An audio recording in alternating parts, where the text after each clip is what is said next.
Hari Om. Begin each day listening to the most auspicious sound in the universe.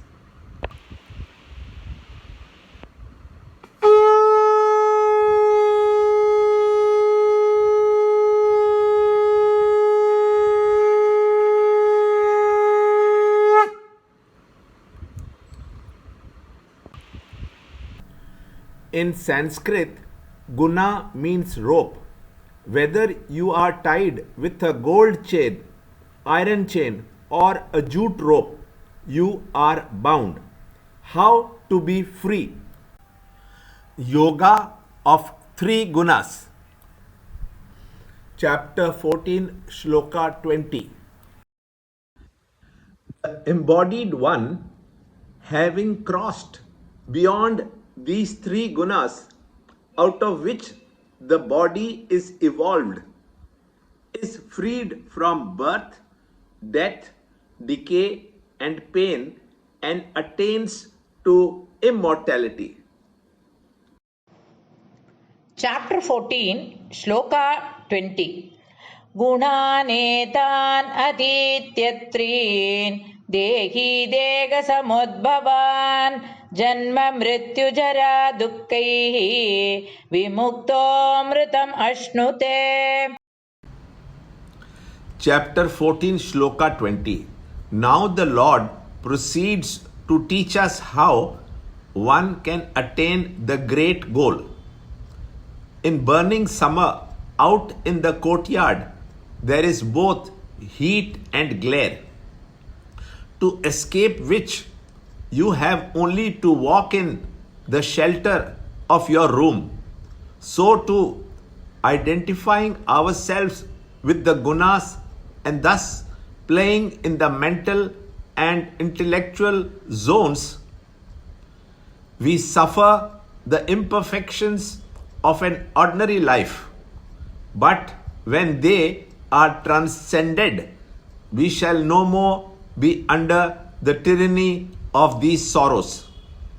Finitude and agitations, mortality and pangs, change and sorrow are not in the perfect, immortal, and changeless self.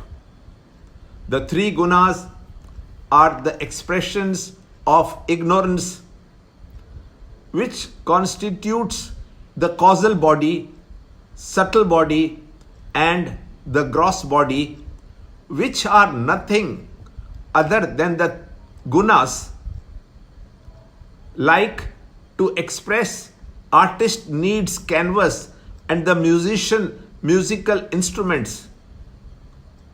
A canvas in the hands of a musician is useless. Similarly, if my thoughts are dull and animalistic, it will be sorrow for me to bear the physical body of a man.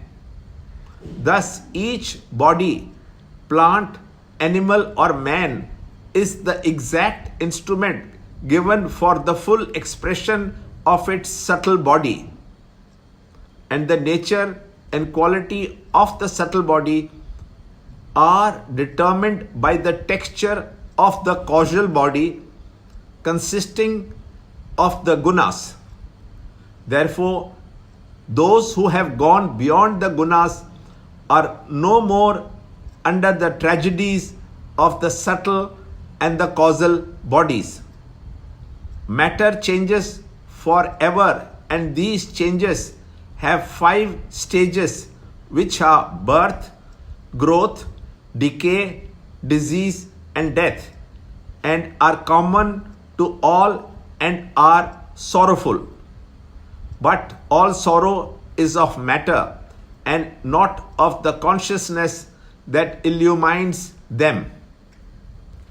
One who has realized to be awareness transcends all these sorrows.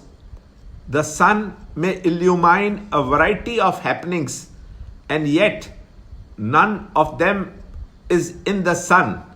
Similarly, the consciousness in us illumines the various changes in the matter envelopments, but they do not appertain to the spirit. Therefore, one who has realized himself to be the spirit goes beyond all struggles. Not only does the man of realization experience the absence of sorrow, but he also lives the positive joy of perfection. Learn more in the next shloka, in the next video. To understand Gita, join Chinmaya Mission study group in your area. There are over 300 Chinmaya Mission centers in the world. Kindle Life is the first text prescribed in the scheme of study by Swami Chinmayananda himself. Watch Ranjot Kalra's videos on Kindle Life online. See this video clipping again and again till you can answer the following questions.